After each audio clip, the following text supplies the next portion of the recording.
Okay, here's our first rod for demonstration. It's a carp rod, it's got a full cork handle. I'm just going to run along the length of it to show you what we're up against. You see all the voids in front of the reel seat?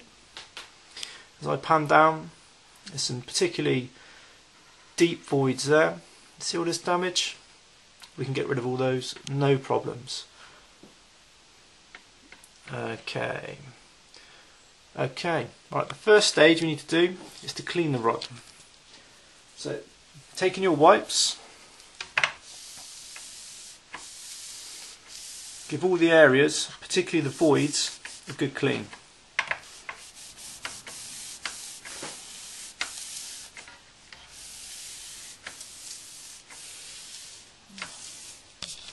As you can see, the cork here is very, very dirty. This rag's actually filthy from all the oils in your hands and the baits that you use. It's very important to get that off first. The next step is to leave the cleaned rod to dry.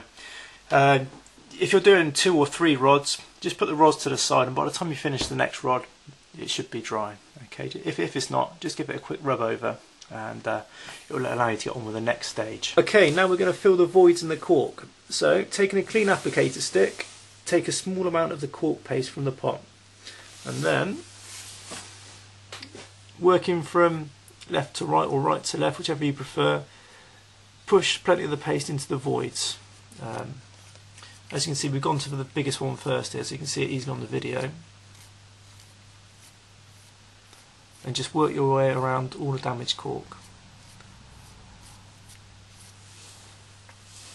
Okay. If the voids are particularly big, do a small amount in there first, leave that to dry, and then put a second layer in after.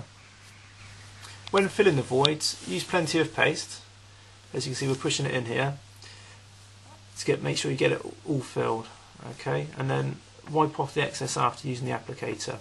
This will mean that you won't have to do too much sanding to get the finished product.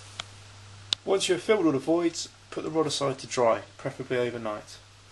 Once your rod is dried and the paste is set, you need to give it a good sanding down. So, keeping the rod turning all the time, rub the handle until it's smooth.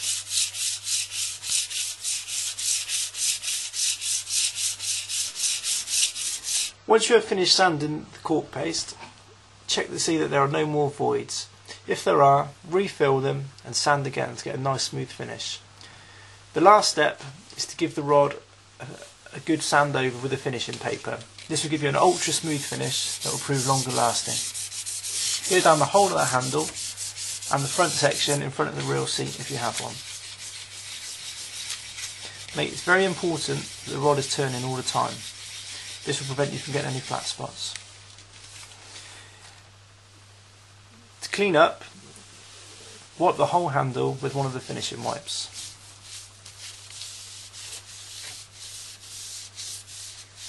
This will get rid of any cork dust. And there you have it, your cork handle, as good or better than new. Here is a before and after picture of the rods. These are a matching pair.